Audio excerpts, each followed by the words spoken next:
Special Event Alert.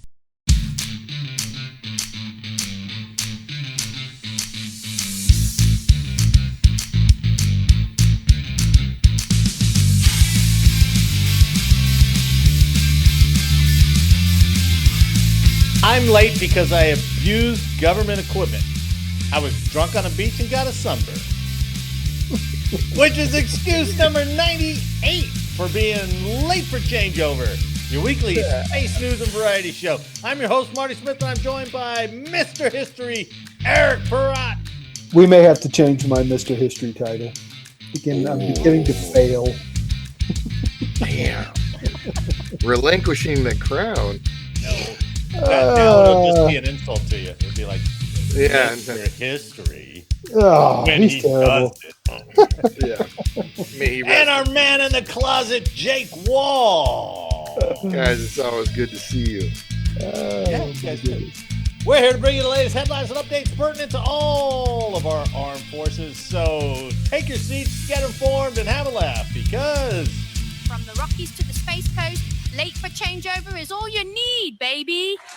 I tried to change that, and I don't know. It's a good one. They have like an wonderful Indian voice and a British voice and it's just I don't know. I can't do it. I don't know how all these AI people are doing this stuff. Making money out of this stuff. I can't figure it out. So maybe I am too old for this shit. Yeah. Anyway, good to see you, boys. How are you? Good to see you guys. Good. Are we fans of the NCAA tournament at all? Did you Go watch Michigan? that at all? Big Blue, baby. Michigan, Big Blue. They blew him out. Where's that fandom coming from? My uncle, my dead uncle. Oh, Okay. Throwing He was a great guy. Big time basketball coach. Loved Michigan, everything Michigan. Oh, So, yeah. In fact, I sent Most my of aunt those- a I bet Most he's of those smiling. Michigan guys are pretty dedicated. Oh, Well, yeah. Teapot was a big Michigan guy. Still is Yeah. a big Michigan guy. Sorry, I stepped on your shout out to Betty. Somebody, your aunt, something. Oh, yeah, my aunt. Nope, no worries. I was just going to say, I sent a note to her that said, I'm sure my uncle is smiling with this big win. Nice. Yeah, You sure, know? sure. National Nice. championship of football a few years ago, and now the national championship in basketball. So, Basketball was his thing, man. He was a big time coach. Jake, you have a special presentation for us? Yeah. I got a rest in peace. Ah. You want it? There we go. That's appropriate. Okay. I'd like to eulogize something that gave peace and comfort to so many in the 16th and 380th Space Control Squadron. It was a fixture during turbulent times, a welcome mat from the desert-weary young man. It was there waxing and waning, but always present for a decade. Rest in peace, Gertrude Quinones Beltran's barrel ass. That beast of a thing would be rubbing each wall of the hallway as that massive pendulum of an ass would sway with every stride. For a moment, she was as tall as she was wide, but damn it if it didn't catch your eye as a thing of majesty. Majestic. It is gone now thanks to her steadfast dedication to calorie counting and exercise. But like many urban legends, it lives on in our minds and hearts. Rest in peace, Gertrude's barrel ass. You will not be forgotten. Here's to the barrel ass. Here, here. The barrel ass. Here. To the barrel ass. Well, that was a somber way to start, but Let's go. I'm glad the barrel ass is gone. Right? Rest in peace. Rest in peace. Yeah. But what memories it brought, right? A welcome mat to the weary traveling airman. Waxing and waning was a good one. I didn't register it at the time, but I got the moon reference now. So, Yep. well, this marks a Speaking of the moon, Marty, Yeah, do we have an speaking Artemis of update? the moon, we do. In fact, Oh let's my! move right into the news with space.com. See how Jake did that? He's so good. Like 3 Talented years, fellow in the closet. 117 episodes ago, he wasn't doing this kind of stuff. But now he's a seasoned pro, baby. So our first story is, yes, about the Artemis, but it's not about what you think. From space.com, the breakout star of NASA's Artemis II moon mission isn't an astronaut, it's the space toilet. As the 4 astronauts of NASA's Artemis II continue their historic mission, an unusual star has risen aboard their Orion moonship. But it's not an astronaut, it's the space toilet. The Moon Lou, credit to whoever wrote that, the Moon Lou has been part of the Artemis II conversation since day one of the mission, when its urine function went offline and needed to be fixed by the mission specialist Christina Koch with guidance from mission control. So the toilet fan was jammed, so they couldn't use it. They couldn't pee. Oh my! So much like Apollo 13, where they had a mock-up right there, and they said, we need to get these instructions up there. They told her how to fix it. So they tried. Got the fan running. It didn't. Went from suck to blow. Now, if they were like my wife, who never turns the bathroom fan off, right? And I'm always going in there. I was like, God, why do you leave this running? That's probably what happened on board Artemis. They're like, don't leave this thing running more than 5 minutes. And I'm like, well, yeah, but it clears it out in there. It's like, no, it doesn't. It's all fake. It just goes into the rafters. It doesn't do anything. Your Christmas stuff now smells like shit thanks to your constant fan running. It would work if I cleaned the blades, but I haven't cleaned out the blades, so it does nothing but make noise. It's blowing. 30 seconds of and then it stabilizes. Yep. Because it's missing 2 out of the 3 screws.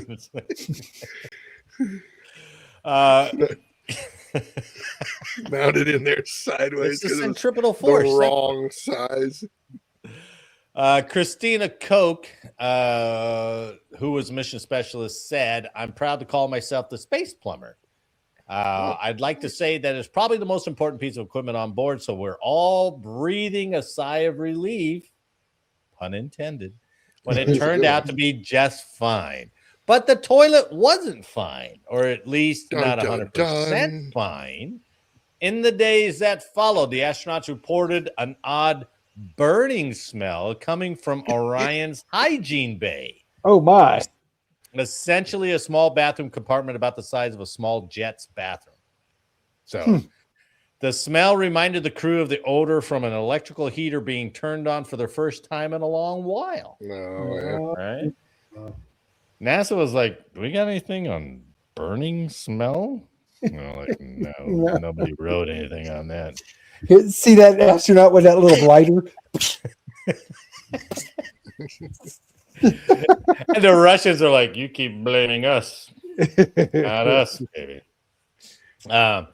Late Friday, the Artemis II crew also had problems venting urine overboard from the toilet storage tank, which is about the size of an office wastebasket.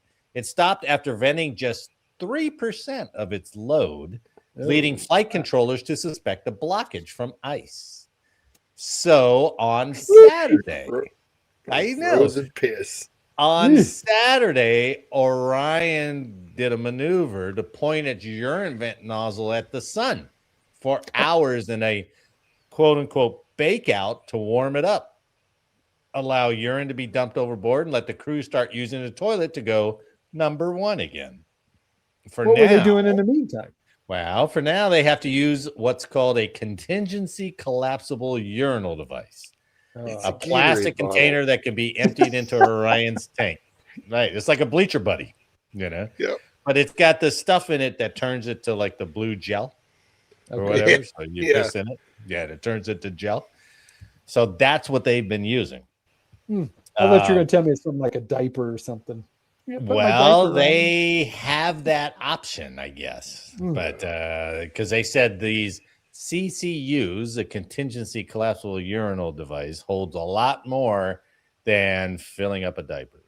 I don't know why they use that reference, but that's what they use. So That the might be bait- an old school shout out to that cross country driver. yeah. Good call. Crazy one. The crazy one. The crazy one. She had her own CCU, baby. Hell yeah, call. she did. God, the spite that drove that woman. That's crazy. Or the affection that drove that woman, I guess we should say. Yeah. The bake out was partially successful on Saturday with Orion emptying out about half of its toilet tank. Still, the crew wasn't able to use the toilet to pee right away. The Orion toilet is a smaller, more compact version of the toilets used on the International Space Station. The hygiene bay containing it is a small compartment built into the floor of the Orion spacecraft. It cost $23 million to develop the toilet, as Space.com reported in 2020. Wow. 23 mil. And right before we came on, I saw a post on X that said the Artemis II toilet has broken for a third time. So all they're addressing in this is urine. They haven't really addressed, you know. Yeah. How do they The number doing twos in the that? room. Yeah.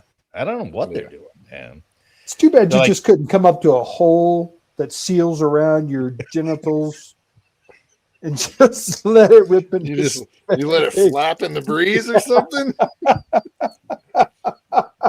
It's a wee bit chilly. I think that might work. Oh, that's right. You might freeze. It might froze off. You might have seen too many comedies for that, man. Apparently so. Apparently so. That's another moon story. Yeah, there you go. Waxing and waning. Yeah. Waxing and waning. So, if that's all they got to deal with, I guess good. You know, if all the hydrogen is not leaking anymore and everything else is working, all right. So you can't piss. You got to piss in the tube. Oh well. You know what you can do. So, well, they haven't got it all fixed, but you would think that would 23 million more, we might get it fixed. $23 million. That's outrageous. Yeah, it is, isn't it? I hope we can transfer some of that technology, right? Like we got Velcro out of NASA. We've got multiple other things. Sure. I think porta potty technology, concerts are going to be so much better now. Thanks to Artemis. Those guys are so efficient. I I'm mean, all the porta about what potties they now, said. they're so efficient. They're so Run good. a hose to that Gatorade bottle. You have a his and a hers, and you just that's freaking right. let it go. Yeah, man. that's right. I mean, Don't cost 200 million. you know, can't we water reclaim that? You know, they do it in movies all the time. Can't they just like? I think it's a short mission though. They don't want to take up the room for that. Well, I don't know. They've been up there for several days with no bathroom. So maybe it's not as short as you think. And they're like, "Eek. Man, I don't want to piss short that." mission. You tell that to Sonny and Butch. Yeah. Famous If last that's the words. truth. man. Yep. Butch is like, don't fall for it. Don't fall for it. Didn't you read that clause? It's like, here's your mission objectives, and then that last one is like, or until we feel like you need to come home. You know that one. There's an that one asterisk. got us. That got our exactly. made our bones brittle. You know, Age Worse than Ozempic. I got boner migraines now. No. Stop. I can never look at Velcro the same again. For $3.75 a day. Oh, That's it. hell of a run. that's my per diem. Hell of a run. All right, let's go to another fraud case. Now, our good friend Taz actually sent me this on text. That was Nice. too much. So she's watching out for us, so I thought I'd throw her a shout out. But the story is a little bit more developed than when she first sent it to me like a couple days ago. So this is from Task and Purpose. A former airman pleads guilty to defrauding the Air Force of $37 million. Wow. I can't remember when you made Come that on. comment about, God, we were really lazy during our careers because some of these things that these guys are doing is just like, wow. Yeah. They deserve like way more awards. Yeah. No kidding, man. Yeah. The They're innovation thinking on hard, these man. kids. Creativity. A That's former nice. Air Force Master Sergeant pleaded guilty to defrauding the Air Force out of $37 million in a scheme surrounding information technology contracts. On Wednesday, Alan Hayward James, 51, pleaded guilty to conspiracy to rig bids, conspiracy to commit wire fraud, and bribery as part of a 9-year-long fraud plot. 9 years. Oh my God. According to the agreement and the indictment against him, James, who called himself Al Capone, took part in the scheme while in the military and after retiring. The plot stretched back to at least April 2016 and involved James working with co-conspirators to inflate the price of IT contracts to siphon the gains to himself and others. How can you do that and nobody sees that? I don't. But Especially for 9 years. He Yeah. must have thought he was invincible, man. Between 2014 to 2018, James was an active duty airman serving as a contract officer's representative for Pacific Air Forces. So PACAF, he was a contracting guy in that office. Wow. In that role, he represented the Air Force on various contracts tied to IT services. James retired at the end of January 2018, but continued to work with a co-conspirator to draft contract documents for PACAF, even though he himself was not contracted to help the other person. After leaving the Air Force, James also told his co-conspirators how to bid on contracts to get around the required competitive bidding process. Okay. The scheme relied heavily on shell companies to move the money around, including one called TRAP LLC that James set up while still in the Air Force. So he wasn't preparing for TAPS. He's setting up LLCs and schemes, baby. I'm That taking would have all been funny the if money. you would have named it TAPS. TAPS LLC. Perfect. Taking it over, baby. At The what point in scheme time, was though, like, lucrative, bringing in tens of millions of dollars. Per the court documents, James kept track of the siphoned excess money in a series of ledgers. Have you ever Wow. kept a personal ledger? Nope. I got a really poorly updated spreadsheet. And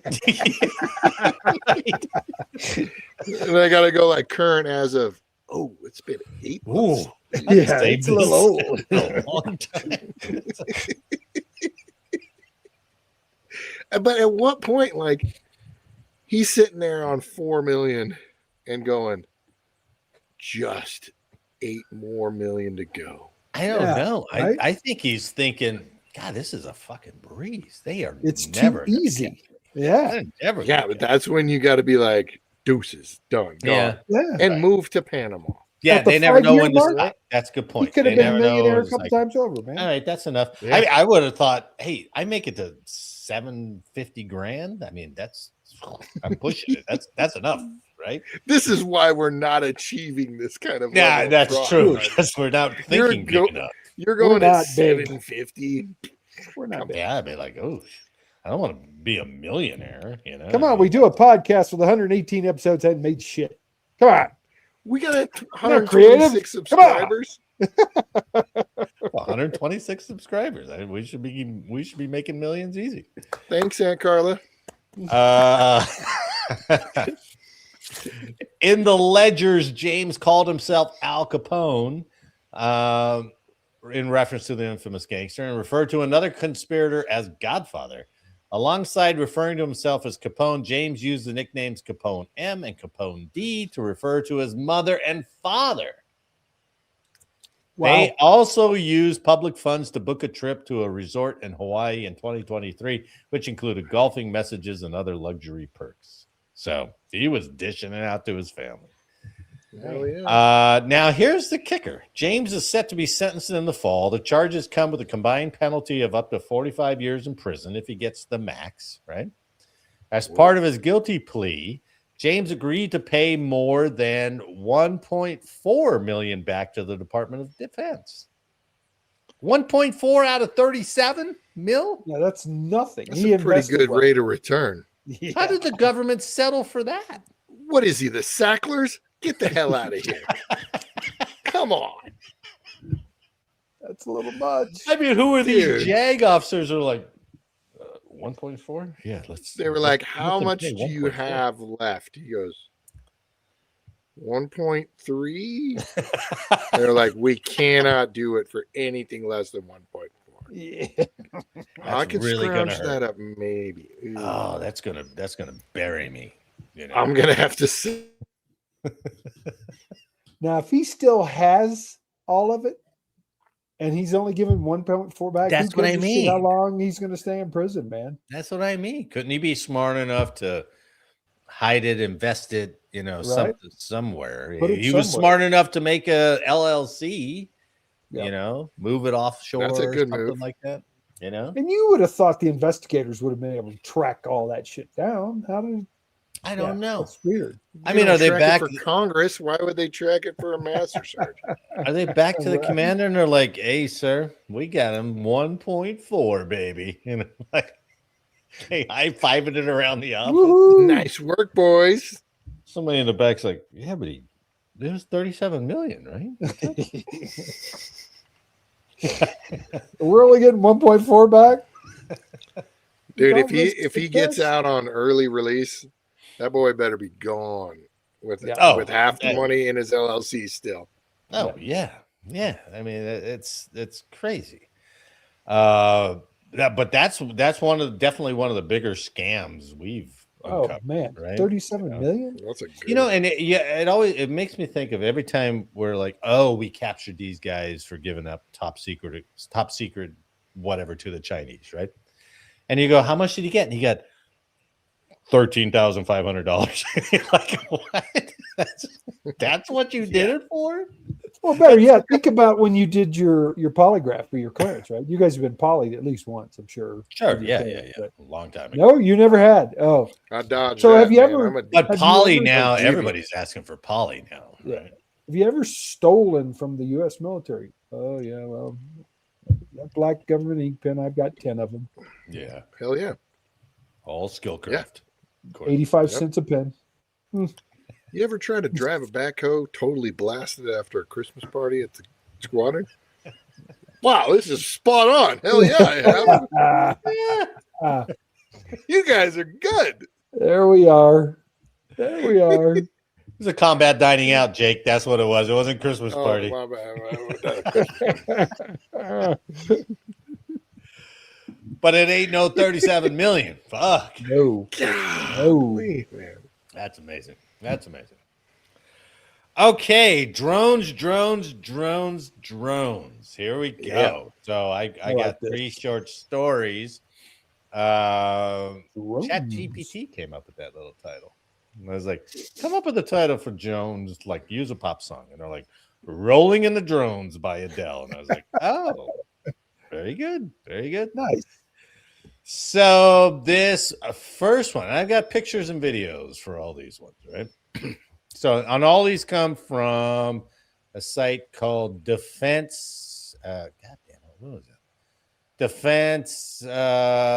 Defenseblog.com. Pretty cool. It's got all worldwide. It's almost like a DARPA kind of thing. But this first one is AM General showcases autonomous UGV at the AUSA Global Force, which was last month. AM General presented a new unmanned ground vehicle at the Association of the U.S. Army Global Force Symposium and Exposition last March in Huntsville, Alabama. The company confirmed the platform as part of its latest effort to advance autonomous logistics systems. Logistics for now. The new UGV is designed to move supplies between brigade support areas and forward deployed units without direct human control, reducing exposure of personnel to risk in high threat zones. The system is capable of performing multiple mission sets autonomously, including cargo transport and support operations across extended distances. The UGV features a reconfigurable cargo deck that supports multiple payload configurations, as well as a wireless remote-controlled T-boom service crane intended to improve logistical handling. It also incorporates an L-track modular cargo fastening system to secure different types of equipment during transport. And yes, it's all bounced off of satellites to control, right? My drone's better than your drone. Well, here's a video. There's no sound to it because I keep getting copyright hits on the sound. So Yeah. So, and this is all computer, but it'll give you an idea of the way it's supposed to work. Right? Check that out. Yeah, so we're just gonna have tons of vehicles just running all over the place with little protective dogs with M16s on their right. Well, that's the next step, right? Outside security. I mean, you can't have a convoy go unarmed. No. So, yeah, look at that. I don't know if keep thinking AI of like the problems they have with Waymo. They'll be like, Waymo, get out of the way. Wait, get out. Medevac. What's Waymo? What's Waymo? I don't know. Those are those autonomous taxis. Oh, yeah, right. Yeah, they've caught them like doing U-turns in random areas or blocking people in. And well, maybe the field is the perfect thing for an autonomous. Maybe. Field, I guess. There you go. Right? That's pretty cool, though. I mean, yeah. I mean, you get a medic there. Right. No threat to the doctor, right? You get him in, you get him out. This vehicle is pretty badass. I cut a lot of this off, but it's like multi-fuel. It'll take JP8 or diesel or regular fuel. That's pretty cool. It has like 250 horsepower in it. So, but all the different configurations, and then it just follows a leader, right? But then you hear about Ukraine where their drones are attacking these convoys. That would be very easy to do. No doubt. I assume they're going faster than that, and I assume they're not that close. Because that's just one big juicy target, right? Oh yeah, man. Heck yeah. Well, that's why I'm saying you've got to have some kind of protection. Now, hold on. Let me back this up just a second. You telling me somebody didn't get a pat on the back for using the word marsupial? Right? They're like, oh, that's so good. Or maybe ChatGPT brought it up. I don't know. But that would be pretty cool because soldiers are just going to do that shit. Yeah. And why they couldn't, what would be pretty safe and pretty efficient if they came up with some kind of autonomous bomb loader. Wouldn't that be great? Yeah. All you got is one bomb tech back there. Well, that's probably why. Because you got bomb tech trying to control this thing, and they can't control the goddamn scooters out there, or the trucks that you use to drag the bombs around anyway. Oh, yeah, exactly. And once the planes take off, you don't think they're racing these fucking things? I am curious, though. How are you training that enlisted 18-year-old infantry guy to fucking... Well, chances are they probably know how to do it from being an old man, by all the video games. Okay, I hope they probably know how to do that stuff better than we would. Yeah, I'm sure it'd take me a little while, but I don't know. That's why we're doing these stories, because that's the future. That's where we're going. All right. Now, look at this one. I don't have a video. I only have 2 pictures, but the second pictures. Go ahead, Jake. What are you gonna say?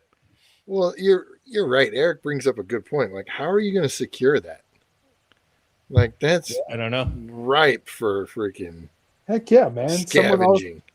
I mean, it would be watch. Here's what will happen on the ground. Here's how the military would go. They'd be like, here's 6 autonomous vehicles. You can send them on this convoy, and it doesn't take any manpower. That convoy goes, it gets ransacked, right? It gets wrecked. And then on the field, they'll be like, well, we're going to send this next autonomous convoy, but Jones, go get a team because you're going to defend it. You're going to defend it. Exactly. Right?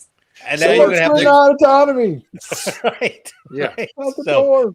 These things are trucking along, but now you got 4 Humvees worth of fire, fire. Or overhead assets of some sort, right? And the end Covered. location moves on or falls back. Yeah. And now the freaking autonomous thing is like It's right going- by them. They're like, whoa, guys, wait. Nope. The guys, I mean, the it guys will out cut front. down. Yeah, it will cut down on random California National Guard theft. Yeah. I'll give you that. Humvees running out the gate. Yeah. Unless they're stealing themselves. So I have a question. Can you Yeah. drive it, or is it strictly I don't know. autonomous? I don't know. Could someone else get in it and actually drive? That's a good point. Like a driver optional kind of vehicle. Right. That's what they're messing around with the Blackhawks. Because the Blackhawks, you can remote pilot them, or a pilot can actually fly it. So that's smart. That seems to be smart. But I don't know. We'll see. I'm sure in the next couple of years we'll figure it out, right? Things are getting crazy, man. But now we go foreign. You don't have to bring that up. We're just expanding the show. Okay, we're going out foreign. So we're going out to Ukraine. Ukraine medics have used drones for 6 rescue missions in one day. Wow. Right? So now That's wait cool. till I show you these things. Ukraine's first separate medical battalion said it completed 6 successful casualty evac missions in a single day using unmanned ground vehicles. The battalion said the missions were carried out over a 24-hour period and focused on extracting wounded troops from combat positions under constant pressure from Russian first-person view attack drones. According to the unit, the robotic platforms made 6 trips to retrieve casualties and successfully returned each time. The wounded were then handed over to medevac crews for transfer to surgical teams within the first separate medical battalion for further treatment. The battalion said 2 robotic ground systems covered a combined 300 kilometers, which is about 186 miles during the mission. It did not identify the type of unmanned vehicle, but the distance traveled and number of sorties point to a growing reliance on robotic evacuation methods in sectors where conventional vehicles face constant risk from drones. All right. So let me show you a couple pictures of this thing. So that's the Ukraine medical vehicle, right? Wow. Now look at this second picture. It looks like a 4-wheel drive Hearst. No Kind of, doubt, With the man. coffin. Look at that guy. He's got. I'd be totally freaked out in there, man, with no driver, nobody You telling me would. it's going to be okay. You're going to That's be all like right. It's like an MRI machine on wheels, man. Oh my Oh God. my Don't gosh, move dude. around in there. I hope you're not claustrophobic. Off you I'm go. bleeding. You'll be fine. Dude. Shut the door. We're going home. Jeez. I don't know if you could go like 20 miles in that thing, man. Man. You know, I mean, like pop the hatch. I can't be Yeah, can you crack the window or something? Like, geez. You look like you're in a smoker. Exactly. It's like, hey, we Flip got him this- over, man. Why does That's it smell how I like do it. pork in Trigger. here? It's like, well, Trigger. I put the pellets underneath him. When not used for medevac, troops have been used for training. hey, come on out. We got music. We got steaks burning in the unmanned ground vehicle. We got it. Morale That's purposes. That would literally scare the shit out of somebody that had to get. I guess Knock if me out, you- right? Knock me Yeah. out or something like that. You might be high off your, Yeah, that's true. I don't know, and, man. and thinking about it, it's better than dying in the field. So Oh, put of me in course. the damn thing and Of let's course, go. right. I get that. Yeah. You might die panicked inside the Yeah. vehicle. But, Yeah. panicked and alone, overheating in this but freaking for black you two coffin. guys, I don't even know if you two guys could fit in that damn thing. To be honest with That's you. true. I mean, my God, Yeah. is that what's the 6'2"? Nobody past 6'2", or else Yeah. we got to bend you like a pretzel. I mean, shit. Curl up. Spoon So- buddies. Spoon buddies. Come on. So I'm assuming this thing pulls up, the troops put him in under Yeah. fire, lock Yeah. him down, and send it home. And then send it out, man. Yeah, I guess. That's pretty Yeah. wild. 186 miles total round trip. Yeah. Pretty wild. That's impressive. And that's Ukraine doing that stuff. So they are Well- leading edge on this shit. So Yeah, that's actual experience. So I guess it must be working. 6 all rescues. right. You ready for the scary one now? Give me the scary one. Here's the Tappy scary one. toes. No, scarier than that. Russia has successfully tested a robotic mortar system. Right? Oh boy. Russia has publicly released video footage of range trials of an unmanned ground combat system designated Courier, fitted with a newly disclosed automated mortar module called Bagunalnik 82. I don't know. I wish you guys would have to pronounce these names because I'm terrible at them. Even when I practice, I'm like Bagulnik, and then I come back to it an hour later and I'm like, butcher. The footage published by the NRTK channel, which covers Russian ground robotics development, shows the system operating with a rotating turret housing both the mortar tube and an integrated automatic loading mechanism. After each shot, a mechanical arm retrieves and chambers a fresh round in approximately 5 seconds. A cycle time that, if sustained under operational conditions, will give the unmanned platform a meaningful, sustained rate of fire without exposing personnel to counter battery risk. 5 seconds. That's crazy. You know? Now, I think regular mortar guys, especially with an 82 mil mortar, that doesn't take much if the ammo's ready. You know, they can almost long do is it. That thing in the air. Right? I think it's got like 3 or 4K max for 82 mil. And it depends on your elevation of the tube. Yeah. Correct. Right. But I mean, it doesn't. By the time the first one hits, the second one's already on its way. Absolutely. They used and to the third one's right there with it.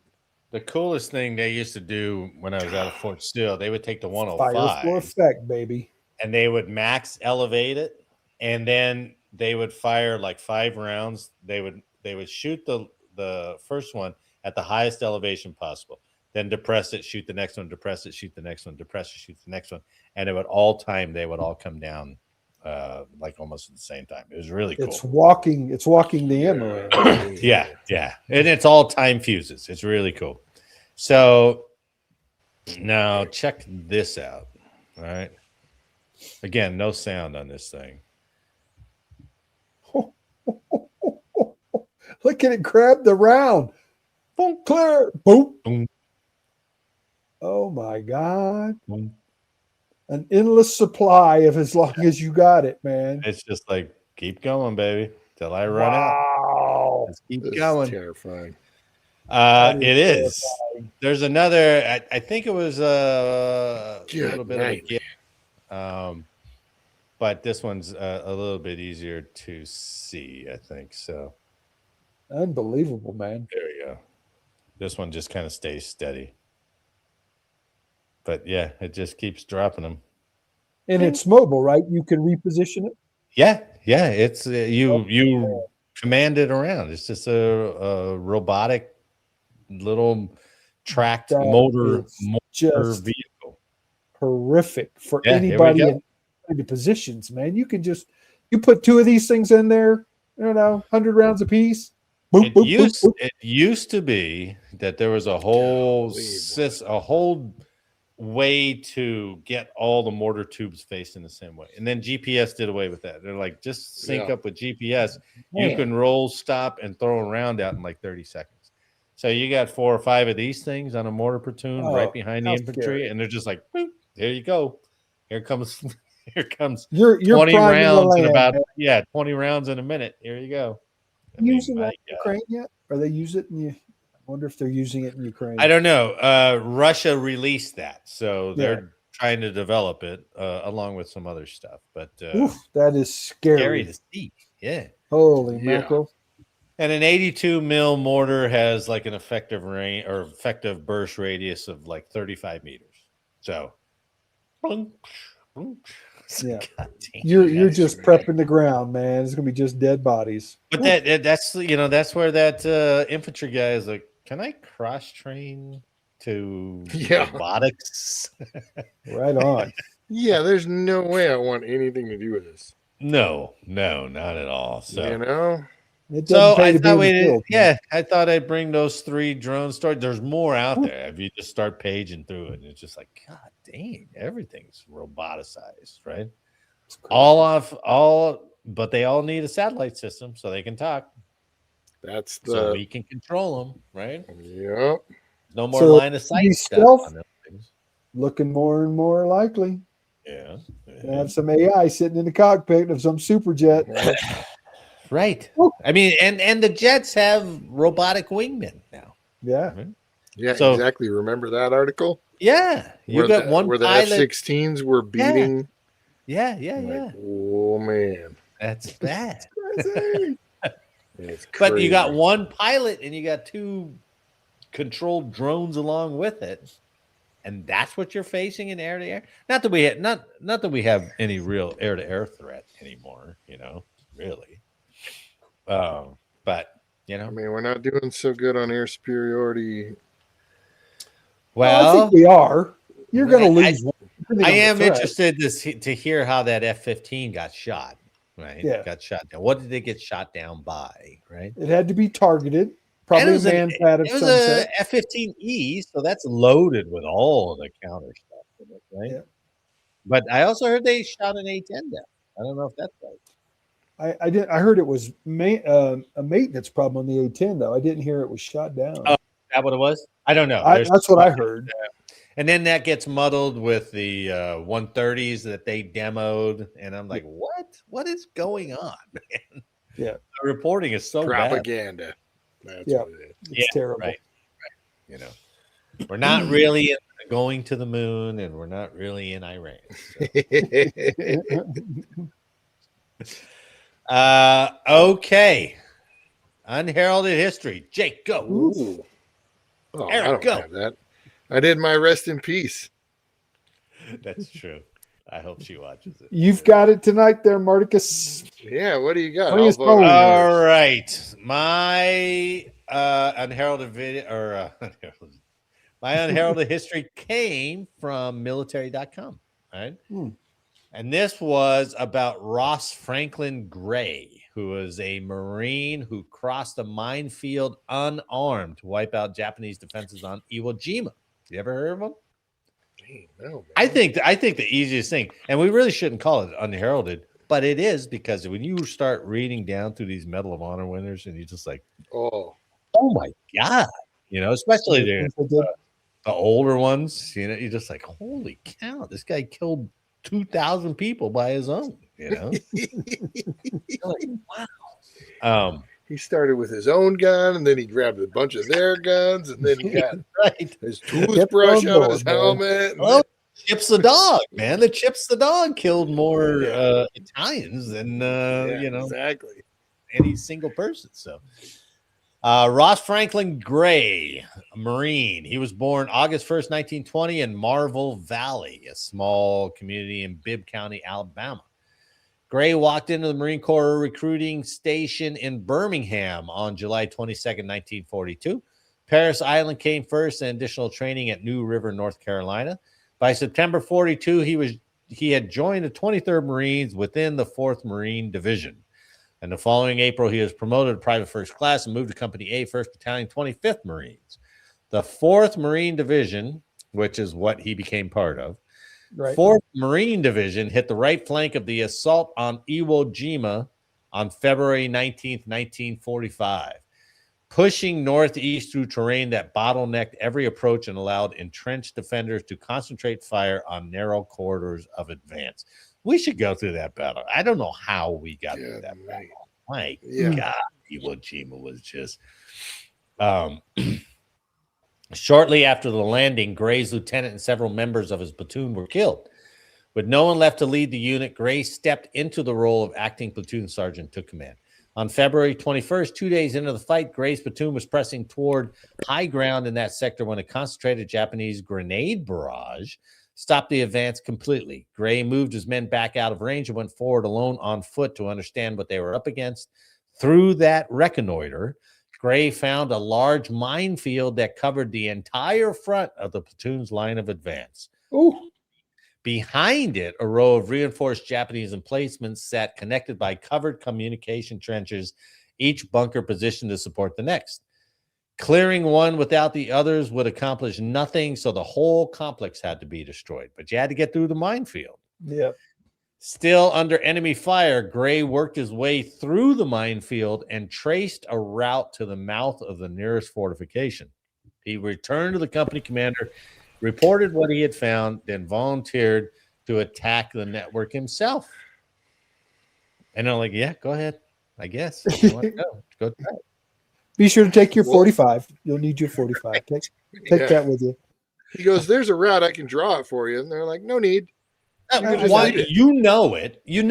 It's probably faster for you to just go. Yeah. Go ahead, man. Yeah. As the new platoon sergeant, I would highly suggest you step up into your new achieving role. Yeah. And if you survive, we'll actually give you the stripes for your sleeve. You're right. He probably did tell me. He's like, I'm just letting you know. I marked the route. And they're like, well, if you know it. Exactly. Just go. 3 fellow Marines would lay down covering fire from the platoon position. Gray would handle the demolitions. He and 3 volunteers made a trip to the battalion ammunition point, carried back 12 satchel charges, which they staged in a cover position near the platoon line. Before Gray stepped back into the field, he turned to the men watching and said, "Pray for me." Yeah, I bet he did. Yeah. He picked up the first charge and went in without a rifle. Gray reached the first emplacement and forced the entrance shut with the charge. Before he could pull back, a machine gun opened fire from a second opening cut in the same position. He crossed through the field, grabbed another satchel, and came back through the same path to hit the second aperture. Only then was the first bunker destroyed. So it took him 2 satchel charges to get the first bunker. He repeated that process across the remaining fortifications, each one a separate crossing, each one completed under fire. The Marine Corps Medal of Honor citation describes him as approaching, attacking, and withdrawing under blanketing fire on every single pass. He drew machine gun bursts and grenade barrages throughout the assault, and he covered each stretch of ground unarmed, carrying only the demolitions he used against the fortifications. At one point, a Japanese grenade went off so close to him that it knocked his helmet off his head. So, is my head still there? Yeah. Every pass through the minefield had followed the same route, and through those 12 crossings, Gray had effectively disarmed the field himself, creating a lane his Marines could now follow without triggering any mines. His citation states explicitly that he had completely disarmed a large minefield in addition to destroying the garrison. Both things have been accomplished on foot, unarmed, while under heavy enemy fire. Gray successfully knocked out an entire Japanese fortification and helped his Marines move through a minefield single-handedly without being wounded. Then, how many days after? 6 days after this action, Sergeant Ross Gray was, well, no, I wish, right? Good night, man. That is insane, though, man. 12 Just that alone. Yeah. 12 times through a minefield. Yeah. First of all, the first time figuring it out and not killing yourself. Yeah. Going, okay, I'm going to need about 12 trips. Going back, like, good night. You don't get another. I think he might have either been a glory hog or everybody else is like, there's no hey, that's way, easy. I can go. He's like, no, I got it. I got it. Let me do this. But we saw you do it the first 5 times. You don't have to do it anymore. I'll keep I you. got it. I started this. I'm going to finish. You guys didn't want any of the glory in the beginning. Now, the reality is he came back and he's like, I marked it, dude. You cannot make a mistake where the route is. And they're like, here's another bag, dude. I mean, you know the route. You know it. You got this, bro. You got it. You're so good at this. Keep it going. We're cheerleading you on, man. Be a cheerleader. So as he's calling back, he's just cussing. Fucker. God damn it. This is my last time. But 6 days after, Sergeant Ross Gray was fatally wounded by an enemy artillery shell on February 27th. And he was killed. So, that action that he took previously would earn him the Medal of Honor. Gray was 24 years old when he got killed. So, wow. Yeah, it's amazing. And so he took out 12 places, 12 fortifications at least. I wasn't sure how many fortifications. Trips. He went back 12 times, 12 trips through a minefield. Crazy. Yeah. One of the guys behind you is like, "Are you sure you don't want to carry like 3?" Yes, you're not keep coming back. No, man. We can put them in your back. We can put them in your rucksack. You tie them on your foot. Just drag them. Just drag them. Drag them. It'll probably be easier. Yeah. That is, and then the fact, like, how many bullets did that dude miss? Yeah. Well, he almost got blown up, right? So, man, that's amazing. Yeah. And one of the things I didn't do was take a picture of this guy, and I should have. But there was more to the story about his mother. He had like 3 or 4 brothers. His mother's 2 sisters. There were like 12 total sons that these 3 women sent off to World War II. It didn't go into how many came back. It just went into between all of them. They had 12 sons that went into the war, and I was like, "Whoa, that's a sobering thing," because we haven't seen that in a long time. We haven't seen that since World War II, right? That's the commitment. Yeah. So, hopefully we never do. I mean, we never have to go back and do that kind of stuff. Yeah, where we're. I don't think you're ever going to see that again. You're going to. Well, I hope not. Yeah, I hope not. Mobile and. It's funny. I was listening to a libertarian guy, Dave Smith, and he said, he goes, there's a point to actually implementing required mandatory service, because if the U.S. population as a whole has a required service, I bet you we'd be a lot more hesitant to get into these random ass conflicts. Well, rather than a volunteer force. Oh, you mean like the IDF, like the Israelis? Yeah. Right? Yeah. The mandatory service. Yeah. Korea, Israel, I think Italy does it too. Like, oh, do they really? But a bunch of other countries do a mandatory service.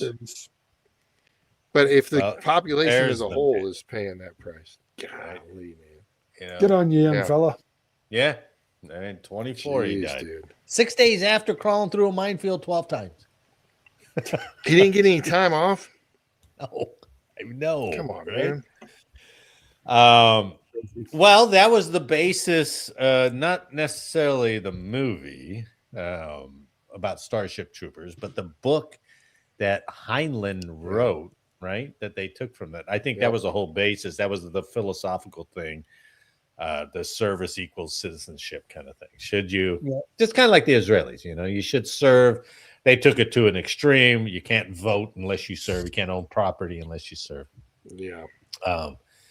But on the same note, and my wife gets stories because they pop up on her iPad, right? And I was like, every story that pops up is all left-wing story from you. So you got to take this. She goes, are they implementing a draft? And I was like, no.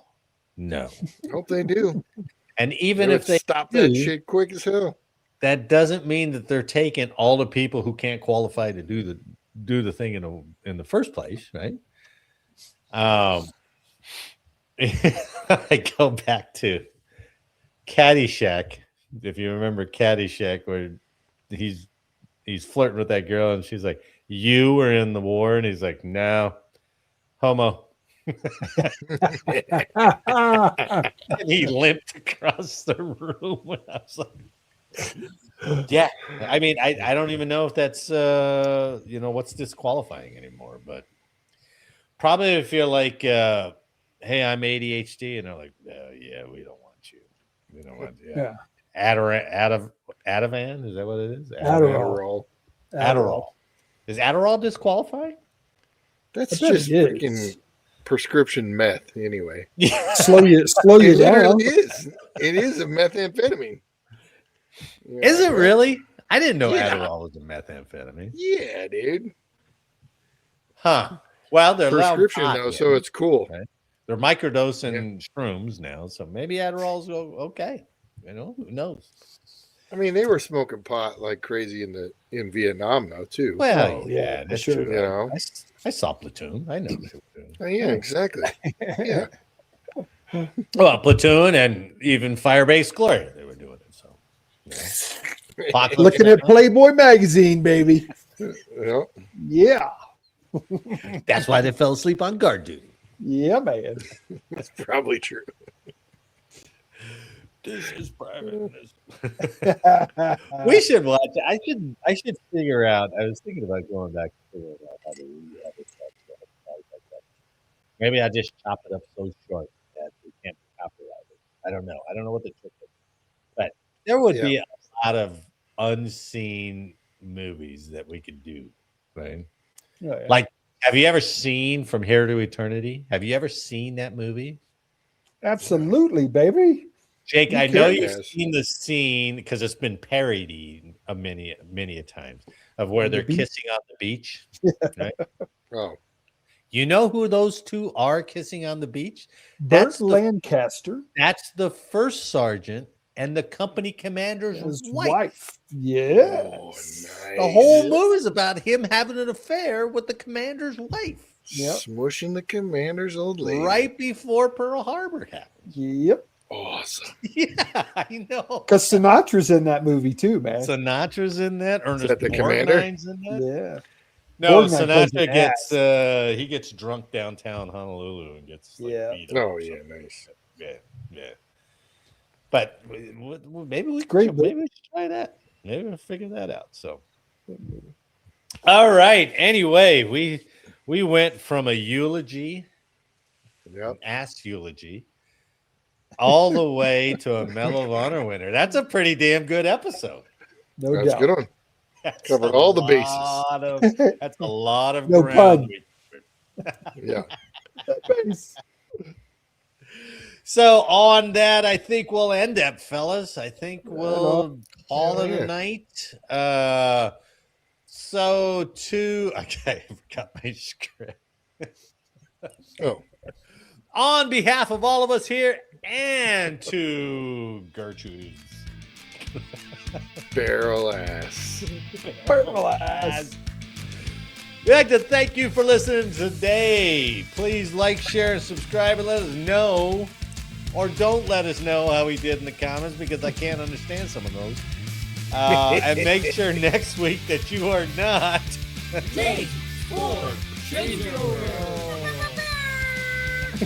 Terrible gentlemen, company. I, you know, 2 beers has never made me feel better than it does on Tuesday night, seeing my friends. So, Exactly. to all those listening and watching, thanks for watching and listening, and we'll see you next week. Right on. See you guys. It's always a fun time. Peace out, fellas.